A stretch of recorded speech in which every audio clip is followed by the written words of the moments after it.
Don't bother translating. She's just here to pour water. The sentence landed in the private dining room like a silver knife dropped on marble. Not loud. Not shouted. Worse than that. Casual. Careless. Certain. Alexander Whitmore did not even turn his head when he said it. He only lifted his crystal glass toward the skyline of Manhattan, where the city glittered 70 floors below like it had been built to reflect men like him. Around the long walnut table, a few executives smiled into their napkins. One of them gave a small laugh, the kind people use when they want to stay close to power without looking too cruel. Naomi Brooks stood behind Alexander's chair with a glass pitcher in her hand, the water inside catching the gold light from the chandelier. Her face did not change. Her shoulders stayed level. Her breathing stayed calm. But her fingers tightened once around the handle, so briefly no one noticed. No one ever noticed the staff at the Halcyon unless something went wrong. That was the rule of rooms like this. The richer the guest, the more invisible the people serving them became. And tonight, there were billions at the table. Alexander Whitmore, white, 42, founder and CEO of Whitmore Dynamics, had arrived in a charcoal suit tailored so perfectly it looked less worn than engineered. His hair was brushed back with quiet precision. His watch could have paid Naomi's rent for 2 years. He had the stillness of a man who had never needed to raise his voice to be obeyed. Across from him sat the delegation from Kurosawa Medical Systems, 3 Japanese executives with calm faces, polished shoes, and contracts thick enough to change the future of surgical robotics in the United States. The deal was worth $2 billion. The room smelled of truffle butter, cedar smoke, and expensive perfume. Outside the glass walls, helicopters moved like fireflies above the East River. Inside, every fork, every smile, every pause had a price. Naomi moved along the table, refilling water, replacing plates, collecting glances that slid over her like she was furniture in motion. She was 27, black, composed, her dark curls pinned neatly beneath a low bun, her white shirt pressed, her black apron tied with a knot so clean it looked military. She knew how to disappear. Disappearing paid the bills. Disappearing kept managers calm. Disappearing helped her survive double shifts and the long train ride back to Queens, where her younger brother Marcus waited with textbooks, medical invoices, and a courage he tried to hide from her. But invisibility had never meant ignorance. Naomi heard everything. She heard Brent Calloway, Alexander's CFO, lean toward a board member and whisper, "Maybe she can say sushi. That's close enough." She heard the soft laughter. She heard Alexander say nothing. And silence, Naomi had learned, could be louder than an insult when it came from the person powerful enough to stop it. She lowered a glass beside Brent's plate with perfect care. Not a drop spilled. Not a breath shook. Then one of the Japanese executives looked down at the contract, covered part of his mouth with 2 fingers, and began speaking quietly in Japanese. The others answered. Their tone stayed polite. Their smiles stayed warm. But Naomi's eyes shifted. One word, then another, then a full sentence. Her pulse changed, not from fear, but recognition. The room thought she was background. The room thought she was uneducated. The room thought language belonged only to people in suits. Naomi stood behind Alexander Whitmore, holding a pitcher of water, and listened as the most powerful man in the room was quietly being led toward a trap. That clause would not buy a company. It would bury one. Naomi heard it as clearly as she heard the ice settle in Alexander Whitmore's glass. The Japanese was polished, corporate, wrapped in courtesy so smooth that most people in the room mistook it for respect. But beneath the formal phrases sat something sharp. Section 14. Transfer rights. Delayed ownership. A quiet removal of the core patent library 6 months after closing. To Alexander, the document looked like a bridge into Asia. To Naomi, it looked like a trapdoor under his feet. She stood still, the pitcher cold against her palm, while the men around the table kept smiling. That was the strange thing about expensive rooms. Disaster never arrived screaming. It arrived in soft voices, clean paper, and handshakes that looked beautiful from across the room. Brent Calloway leaned back in his chair, his navy suit stretched across his narrow shoulders, his grin too relaxed for a man sitting beside a billion-dollar decision. Naomi noticed that first. Not the words. The grin. Brent was not confused. He was waiting. His eyes flicked toward the Kurosawa team every time they mentioned the clause. Then he looked down at his phone beneath the table, one thumb moving fast, like a man confirming something he did not want spoken aloud. Alexander did not see it. He was too busy being Alexander Whitmore. He spoke with the calm confidence of a man used to making rooms bend around him. He described markets, hospitals, robotic surgery, American innovation, global responsibility. Beautiful words. Heavy words. Words that belonged on a magazine cover. But he never once looked at Naomi when she reached past him to replace his plate. He simply lifted his hand an inch, expecting service to shape itself around him. Naomi had met men like him before. Men who believed kindness was optional because power had always arrived on time. Men who said thank you only when cameras were near. Still, she had not hated him. Hatred took energy, and Naomi Brooks saved her energy for rent, subway fare, and the small two-bedroom apartment in Queens where her brother Marcus studied late under a lamp that buzzed like an old refrigerator. Marcus needed medication that insurance argued about every month. He needed appointments across town. He needed hope spoken in a steady voice. So Naomi worked. She carried plates through rooms where people discussed numbers larger than neighborhoods. She smiled when guests called her sweetheart. She apologized for mistakes she did not make. She watched, listened, learned. And long before the halcyon, long before this dinner, there had been Mrs. Sato from apartment 4B, the retired Japanese teacher who lived downstairs from Naomi's mother. After school, while other kids played outside, Naomi sat at Mrs. Sato's kitchen table with flashcards, green tea, and bowls of rice crackers. Japanese began as a favor. Then it became a refuge. After Naomi's mother died, it became memory.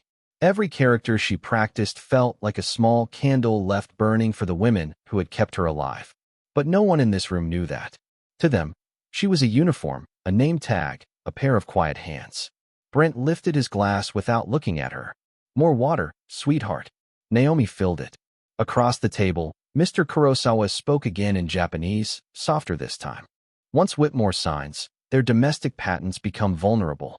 His legal team will not catch it before the board vote. Brent's smile widened by one silent inch. Naomi felt her heartbeat move from her chest to her throat. She looked at Alexander, at the pen resting near his right hand, at the contract waiting beneath the chandelier light. He was minutes away from signing away the one thing his empire could not survive without. And the only person in the room who understood enough to stop it was the woman he had decided did not matter. The pen moved closer to the paper, and Naomi felt the whole room tilt toward a decision it did not understand. Alexander Whitmore had signed deals in glass towers, private jets, and conference rooms where the coffee cost more than a family dinner. But tonight his hand hovered with the calm of a man who believed every risk had already been measured. The legal team sat 2 seats behind him with leather folders open and eyes half tired from too many hours of reviewing language they thought was safe. They had checked the numbers. They had checked the signatures. They had checked the public terms. But they had not checked the silence between sentences, and that was where the danger lived. Mr. Kurosawa smiled across the table, gentle, almost fatherly, while his chief strategist lowered his gaze and said something in Japanese about timing the transfer before the American board could challenge it. Naomi swallowed once. Her mouth felt dry. She could keep walking. She could refill another glass, step back into the hallway, clock out at midnight, and let rich men learn rich lessons at rich prices. That would have been safe. That would have been normal. People like Naomi were taught not to interrupt. Not in restaurants like the Halcyon. Not when the bill for one table could cover 3 months of Marcus's medical care. Not when a single complaint from Alexander Whitmore could cost her the job before dessert reached the kitchen. Then Brent Calloway looked up at her. Not because he respected her. Because he noticed she had stopped moving. His smile thinned. "Sweetheart," he said, soft enough to sound polite and sharp enough to mean warning. "Is there a problem with the water?" A few heads turned. The room did what rooms like that always did when a worker became visible.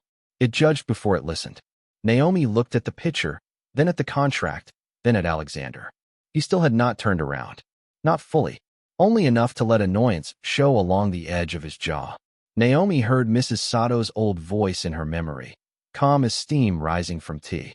Language is not just words, Naomi. Language is responsibility. If you understand, you answer. Her mother had taught her something similar in a different way. Never make yourself small just because someone else is afraid of your height.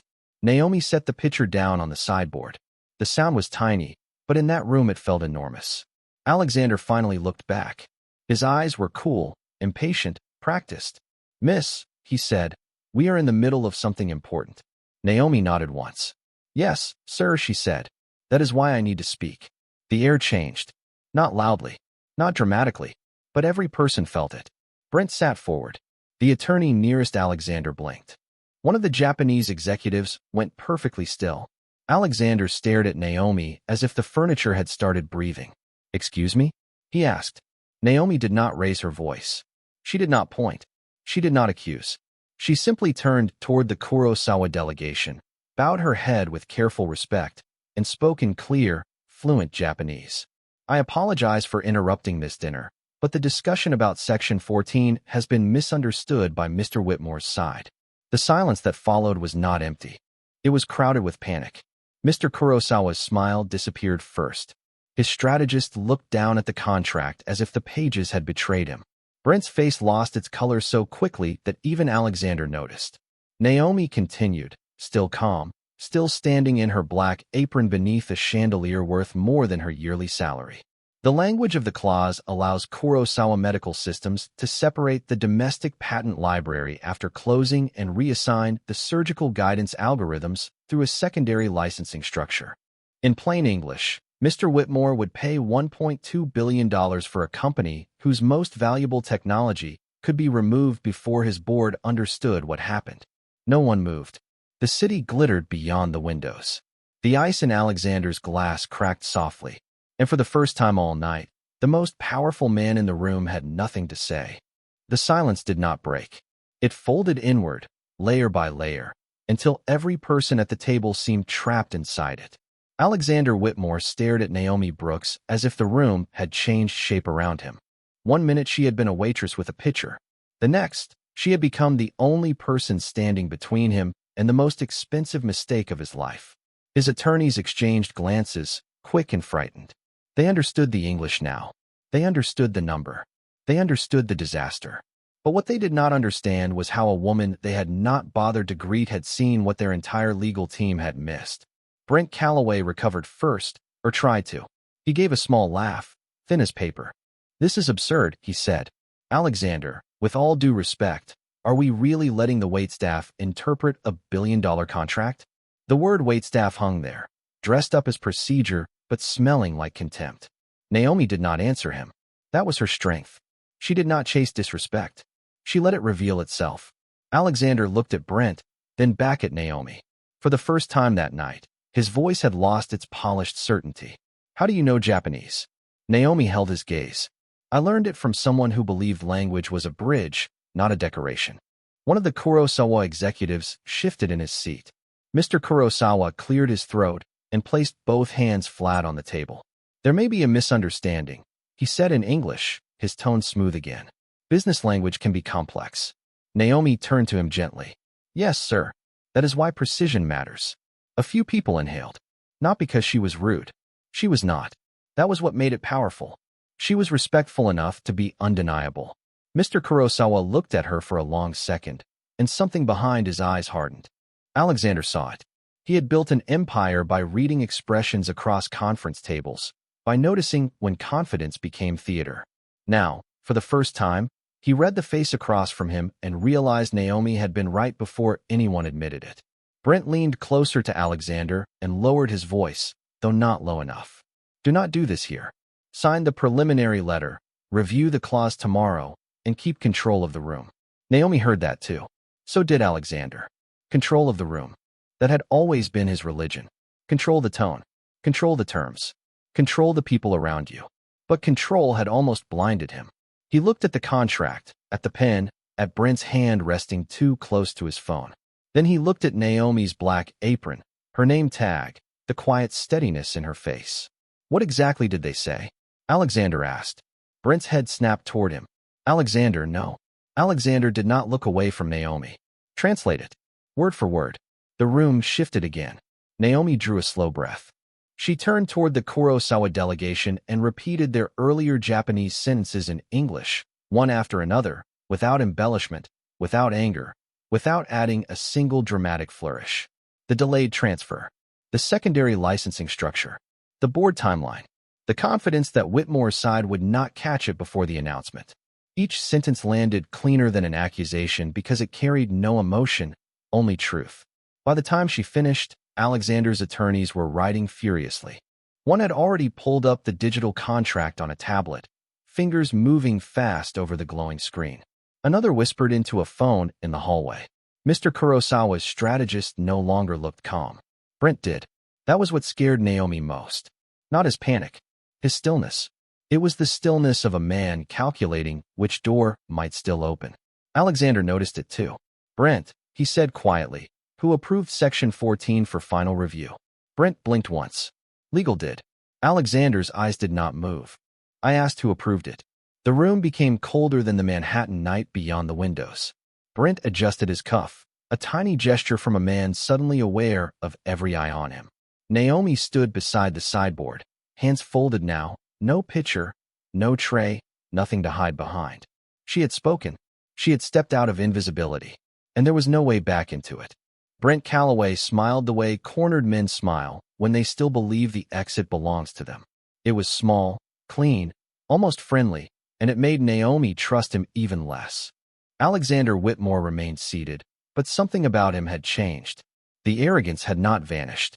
Men like Alexander did not become humble in a single breath. But the mask had cracked, and behind it stood a man doing math faster than pride could keep up. Section 14 was on the screen now, magnified on the tablet in front of the senior attorney. Blue light washed over his face as his fingers stopped on the language Naomi had translated. His lips parted slightly. Not shock. Confirmation. That was worse.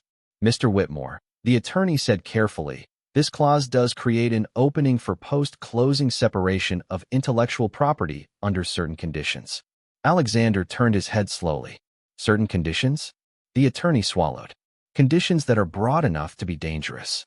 The Kurosawa delegation sat with the stillness of polished stone. Mr. Kurosawa did not argue. That told Alexander almost as much as the clause itself. A guilty room often defends itself too loudly. A caught room calculates silence. Brent lifted both hands in a calming gesture. This is exactly why we have follow-up review periods, he said. Nobody signs a final acquisition document at dinner. This was ceremonial.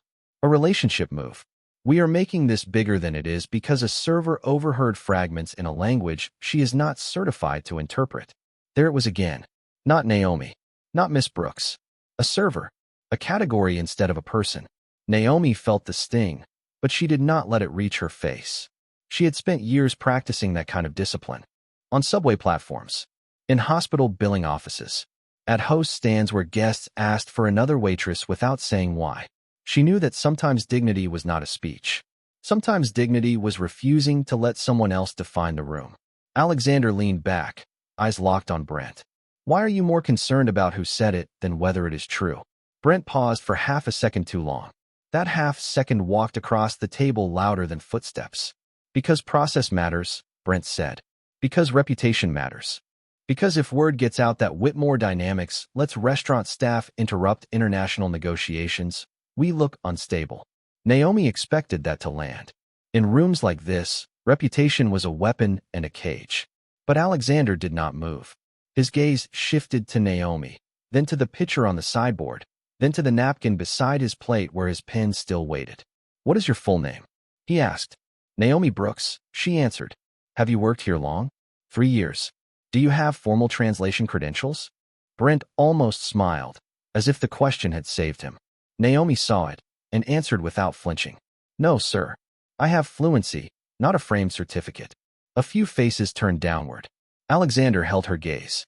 And yet you understood what they said. Yes, sir. Every word. Every word that mattered. Mr. Kurosawa finally spoke, his English measured but colder now. Mr. Whitmore, with respect, we cannot restructure an international discussion because of an employee outside the negotiating parties. Alexander nodded slowly. You are right. The room seemed to exhale. Brent reached for his glass. Then Alexander closed the folder in front of him. So we are not restructuring it. We are stopping it. Brent froze. The attorneys froze. Even the candlelight seemed to hesitate. Alexander stood, buttoned his suit jacket, and looked across the table at the men who had almost smiled him into disaster. Effective immediately, Whitmore Dynamics is pausing all acquisition activity with Kurosawa Medical Systems pending independent legal review. No announcement. No signature. No ceremonial letter. Nothing leaves this room under my name tonight. Mr. Kurosawa's jaw tightened, but he said nothing. Brent set his glass down too hard, though it did not spill. Alexander turned to him. And you are stepping away from this table until my legal team reviews every communication related to Section 14. Brent's face changed then. Not dramatically, just enough. The smile disappeared. The charm drained. What remained was fear wearing an expensive suit. Naomi saw it. Alexander saw it. The room saw it. And in that moment, the woman they had treated as background became the mirror none of them could look away from. Brent Calloway did not leave the table right away. Men like him rarely obey the first instruction when the instruction costs them power. He looked around the room as if searching for one friendly face, one investor, one attorney, one person willing to laugh this back into place. But the laughter had died. It had died the moment truth became more useful than status. Alexander Whitmore stood at the head of the table with his hand resting on the closed folder, and for once, the folder looked heavier than he did. Brent lowered his voice. Alexander, you are letting a misunderstanding destroy months of work. Alexander did not blink. Months of work do not scare me. Hidden motives do. That sentence crossed the table like a line no one could uncross. One of the Whitmore attorneys rose quietly and moved behind Brent, not touching him, not threatening him, simply standing close enough to make the message clear. Brent's access to the room had changed. His seat still existed, but his authority no longer did. The restaurant manager, Daniel Price, appeared near the frosted glass doors with the tight smile of a man smelling catastrophe. He had been watching from the hallway, pale under the warm lights, torn between protecting a billionaire client and controlling an employee who had stepped beyond the invisible border of service. His eyes found Naomi first. Miss Brooks, he said quietly, perhaps you should return to the service station. Naomi knew that tone. It was the tone of polished punishment. The kind that did not sound cruel until your name disappeared from next week's schedule. She nodded, because instinct told her to obey, but Alexander turned before she could move. No, he said. The word was calm, but it stopped Daniel cold. She stays. Daniel's smile trembled. Of course, Mr. Whitmore. I only meant that this is a private business matter. Alexander looked at the manager, then at Naomi, then back at the manager. It became a private business matter when everyone at this table failed to hear what she heard. Nobody responded. Not the manager. Not the attorneys. Not the Japanese delegation. The truth had embarrassed too many people at once. Naomi felt heat rise behind her eyes. Not tears, not exactly, but the pressure of being seen too suddenly after years of practicing invisibility. She looked down at her shoes, plain black, comfortable enough for 12 hours if she ignored the ache near her heel. She thought of Marcus at home, probably asleep with an open biology book on his chest. She thought of the overdue notice folded inside her purse. She thought of Mrs. Sato's kitchen, the smell of rice, the alphabet charts taped to the refrigerator, the way learning another language had once made her feel like the world had more doors than people admitted.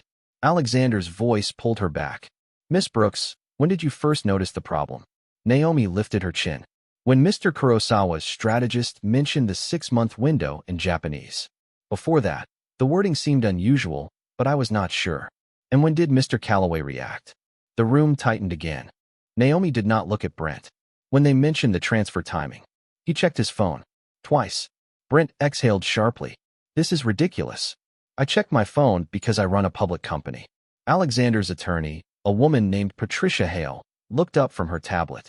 Then you will not mind providing the relevant messages voluntarily. Brent's face became still. Too still. Patricia turned the screen toward Alexander. There are calendar records showing a private review meeting between Mr. Calloway and Kurosawa's outside counsel last Thursday, not included on the official negotiation schedule. Alexander stared at the screen. The city lights behind him shimmered like distant witnesses. Brent opened his mouth, but nothing clean came out. Naomi watched Alexander absorb it, and she saw something she had not expected. Not anger first. Shame. Because betrayal is painful, but being saved by someone you insulted carries a different kind of weight. It asks a man not only who lied to him, but who he failed to respect while the truth was standing right beside him. Brent Calloway finally understood that silence was no longer protecting him. It was exposing him. Every second he failed to answer made the table lean farther away from him, not physically, but morally, and that was the kind of distance money could not close. Patricia Hale kept her eyes on the tablet, her voice controlled enough to sound dangerous. There are also message timestamps from Thursday evening, she said. They correspond with edits made to the acquisition draft less than 1 hour later. Alexander Whitmore looked at Brent, and the room waited for the old version of him to appear, the ruthless man who turned embarrassment into punishment and questions into orders. But he did not speak right away. He stood very still, as if he was hearing more than Patricia's words. He was hearing his own sentence from minutes earlier. She is just here to pour water. That sentence returned to him now, stripped of arrogance, stripped of humor, stripped of every excuse men use when cruelty wears a suit. Naomi saw it pass across his face. Not the performance of regret. The first private strike of it. Brent pushed his chair back slightly. This is speculation, he said. A coincidence wrapped in theater. We are about to damage a strategic partnership because a waitress overheard business terms she does not understand. Naomi did not look down this time. The word waitress did not shrink her anymore. It stood beside her like proof. Alexander's eyes narrowed. Say her name. Brent paused. What? Her name, Alexander said. You have used every title except the one printed on her name tag. Say her name. The air tightened again. Brent glanced at Naomi, and for the first time that night, he had to see her as a person with a full name, a voice, and witnesses. Miss Brooks, he said reluctantly. Naomi Brooks, Alexander corrected. Then he turned to Patricia. Preserve every device associated with this transaction. Notify compliance. No one from my team leaves with unreviewed material. Brent's face sharpened. You cannot treat me like a criminal in front of foreign partners. Alexander's response was quiet. I am treating you like a man who needs to answer clean questions with clean answers. Mr. Kurosawa rose then, slow and dignified, gathering his jacket with the careful calm of someone trying to leave before the floor gave way. Mr. Whitmore, he said, perhaps tonight has become unsuitable for further discussion. Alexander looked at him across the table. Tonight became unsuitable when your team discussed stripping my company while smiling over dinner. Mr. Kurosawa's expression did not change, but his strategist looked away. That small glance said enough. Daniel Price, the manager, stood near the door, frozen between hospitality and history. The waitstaff in the hallway had gathered in silence, pretending to polish glasses, pretending to check trays, but every eye was fixed on Naomi. They had seen guests dismiss her. They had heard Brent call her sweetheart. They had watched managers measure her by how little trouble she caused. Now she stood in the center of $1 billion collapse with her hands folded and her voice steady. Alexander turned to her. Miss Brooks, I owe you more than I can say in this room. Naomi answered before he could make it grand. Then start with the truth, sir. Not money. Not applause. The truth. The words landed softly, but they went deeper than accusation. Alexander nodded once, and something in his posture lowered. Not weakness. Recognition. He faced the table, the attorneys, the executives, the witnesses behind the glass doors. Naomi Brooks understood what I refused to see because I had already decided who mattered in this room. That was my failure. No one spoke. Even the city beyond the windows seemed to hold its breath. Naomi did not smile. She did not celebrate. She simply stood there beneath the gold light, no longer invisible, no longer background, no longer the woman they thought could only carry water. She had carried the truth instead, and it had become heavier than all their money. The Kurosawa delegation left without the warmth they had brought in. Their smiles were packed away with the unsigned documents, their polished shoes moving across the marble floor like a retreat disguised as protocol. No one stopped them. No one needed to. The deal had already fallen apart in the only place that mattered, inside the trust Alexander Whitmore would never give back. Brent Calloway remained near the table with Patricia Hale and 2 members of compliance, his phone placed face down in the center like a small black confession waiting to be opened. He no longer looked like the man who had laughed into his glass. He looked smaller now, not because the room had grown, but because the truth had taken away the shadow he used to stand in. Naomi watched from beside the sideboard, her heart still moving too fast beneath her pressed white shirt. The moment had passed, but her body had not caught up. That was the part people never saw. Courage looked clean from a distance. Up close, it had shaking hands, dry lips, and the quiet fear of tomorrow morning. Daniel Price stepped toward her, clearing his throat as if he could still manage the shape of the night. "Miss Brooks," he said, "I think it would be best if we discuss this privately after the guests depart." Naomi knew what that meant. Privately was where institutions put uncomfortable truths. Privately was where apologies became warnings and warnings became scheduling issues. Alexander heard it too. He turned slowly. "Daniel," he said, "anything you need to say to Miss Brooks can be said with my legal counsel present." Daniel's face tightened, then softened too quickly. "Of course, Mr. Whitmore. Absolutely." Naomi almost laughed, but she did not. She had seen men discover respect at the exact moment it became useful. The dining room emptied in pieces. Attorneys gathered files. Servers collected untouched plates. Candle flames trembled in the wake of people trying not to look embarrassed. And through the frosted glass doors, the rest of the staff watched Naomi like she had returned from somewhere they had all been afraid to go. One busser gave her a tiny nod. A hostess pressed her lips together, eyes shining. No one clapped. That would have cheapened it. The room did not need applause. It needed memory. Alexander walked toward Naomi, slower than before, as if speed itself would be disrespectful. Up close, he looked less untouchable. The lines near his eyes showed. The fatigue showed. The cost of being wrong showed. "Miss Brooks," he said, "I will not insult you by pretending one apology fixes what happened tonight." Naomi met his eyes. "Good," she said, "because it would not." The answer struck him, but he accepted it. "You are right." For a moment, the billionaire and the waitress stood under the chandelier with no contract between them. No table, no performance. Only the uncomfortable space where truth asks what people intend to become after hearing it. Alexander looked toward the closed folder, then back at her. "Where did you learn to translate business Japanese like that?" Naomi folded her hands in front of her apron.